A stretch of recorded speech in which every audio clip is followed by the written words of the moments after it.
and things like that. I just want to spread light on this situation because I feel as though she's taking advantage of me. She could. You have 30 seconds remaining. Turn mic. Easy, man. Just keep doing you, bro. Stay sucker free. Stay sucker free. I mean, I hope next time I don't hear from you, it don't be like. Gervonta, Tank, Davis, and Adrien Broner have landed in fresh controversy after a private conversation between them was leaked. In the discussion, Broner criticized Davis for choosing to fight Lamont Roach, blaming him for taking on such a tough opponent instead of opting for easier matchups within the division. Just overall being something that he's not been in the ring with. I'm the total package, and honestly, sometimes I think he doubts himself. But I'm a competitor, and I feel like I'm the best. So I'm assured. I can be in it, and I knew that I can do better than him to win rounds, win exchanges, because he fighting spurts. Adrien Broner, a fighter whom Gervonta Tank Davis regards as an older brother, couldn't help but express his concerns about Davis's recent actions. Tank had moved up from his 135 pounds lightweight division to challenge a fighter in the 130 pounds super featherweight division, only to narrowly escape a loss.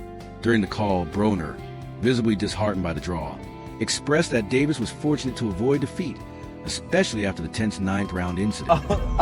Hey, Jermaine, was it overcrowding? Was it the COVID? I don't know, man.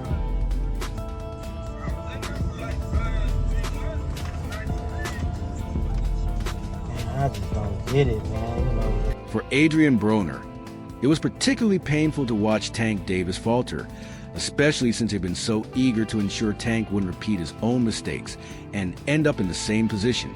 Broner was the first to discover Davis and introduce him to Floyd Mayweather, recognizing the undeniable stardom and brilliance in Tank.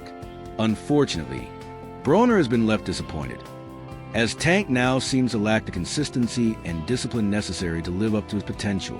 While their conversation remained largely peaceful, both men were quick to voice their frustration with the current state of affairs surrounding Gervonta Davis. Bro, like how many get out of jail free cards do you get from doing whatever you did?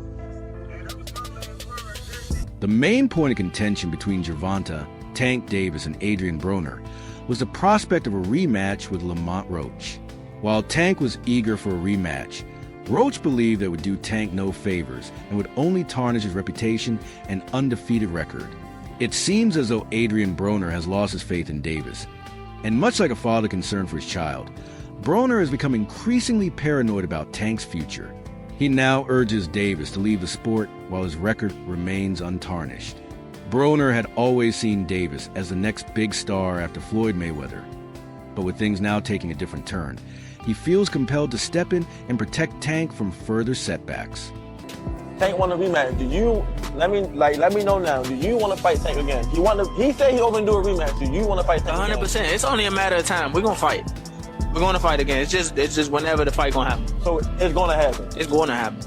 Okay. They say they want it in New York again. Do you want to fight again in the Barclays Center?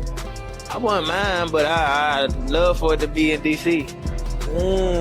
Okay. Cool. While it's great to be a warrior, sometimes it's better to know when to stop fighting, and that was everything Broner tried to make Davis understand during the call. There were little arguments and disagreements, but the brotherly love prevailed at the end. Like right now, me and Tank, it's weird because he loved me to death. He know I love him to death, but we don't talk every day how we used to, nigga. It used to be a time where you ain't see me without Tank, or you ain't see Tank without me. But what happened was, I think what happened was, he just like, damn, bro. I feel like he look up to me so much. It's like I let him down, cause he's somebody that really know like what I can do and how good I am. And it's like he feel like, man, you tripping. It's truly disappointing that a fighter once hailed as a pound-for-pound king, with a remarkable 93% knockout rate, one of the best in boxing and a terrorizing force in the lightweight division, has now become a source of ridicule in the boxing world. Despite the fight taking place nearly 2 weeks ago, the discussion and debate continue about what transpired when Gervonta Tank Davis faced Lamont Roach Jr., with Davis's World Boxing Association lightweight title on the line. Fans are still talking about the shocking moment in the 9th round when Davis seemed to take a knee out of Specifically, nowhere. Far he's doing. Counter right, nice right uppercut. Roach taking the fight to Davis. Davis high guard, wanting to explode with the left. Oh, and that right, but Davis took off some of the steam of the punch, but still, Roach leaning with right. He took a knee. He took a knee. What is he doing? He forgot his. It's got to be a knock. What in the world is happening? Took a knee. He's got to count. I understand. You take a knee like that looks like a knockdown. All right? After taking the knee, Davis walked over to his corner, had someone wipe his face, and then returned to the fight.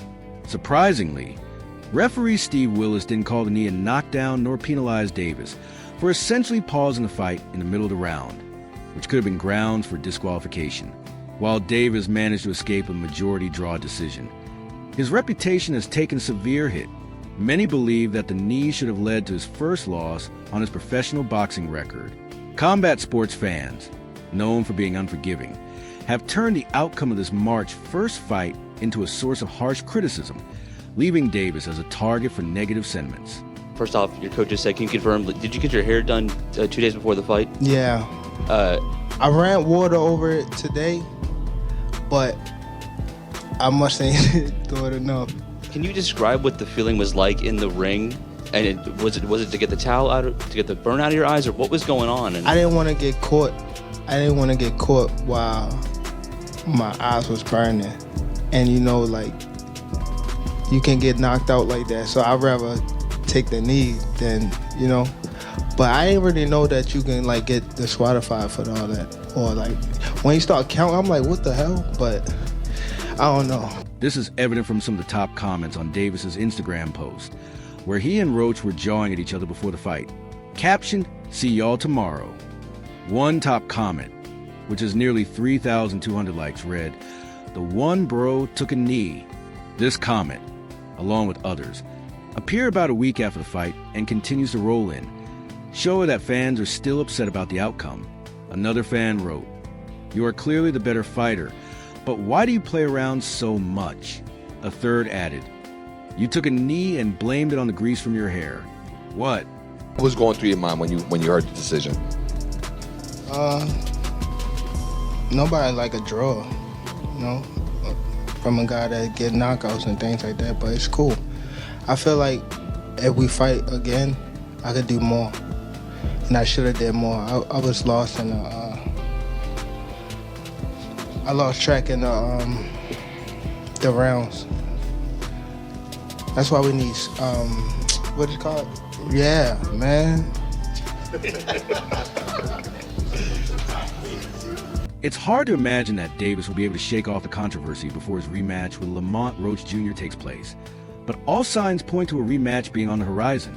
Interestingly, Roach, the World Boxing Association super featherweight champion, isn't helping matters with his posts and comments on social media. In a March 11th Instagram post, Roach Jr. addressed their first fight and threw some shade at Davis, fueling the tension ahead of their next showdown. Young bull in the 9th round, you know, Gervonta took a knee. Obviously, there's some controversy behind that. It wasn't ruled a knockdown by the referee. I've never seen that ever in my years of watching watching boxing, enjoying the sport of combat sports in general. Did that moment impact your strategy for the remainder of the fight? I'm gonna say no, and let me tell you why. The simple fact that he took the knee is it was really a boost. March 1st was crazy. I appreciate everyone who was part of that night, even the haters.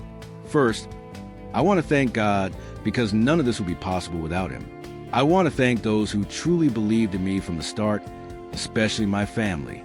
Fellas, thank you to all my sponsors. Your support means a lot. Although I didn't get the result I deserved, I was part of a sellout crowd that set a record for the highest grossing event in Barclays Center history. I proved that I am a pound-for-pound talent, going up against a generational star in the sport. I was born a star, but on March 1st, the world finally saw that star under the microscope. I can't wait to run it back and put on another show. A boost, because it's like, all right, all right, what we doing is working. We know that he looking for something. It should have been a knockdown, one. So that's why I'm yelling at the referee, like, keep counting. Like, you tripping, keep counting. That's a knockdown. Because if y'all didn't notice, he started the count. He started the count. He did. Cut it. And then he stopped? Yes, he stopped.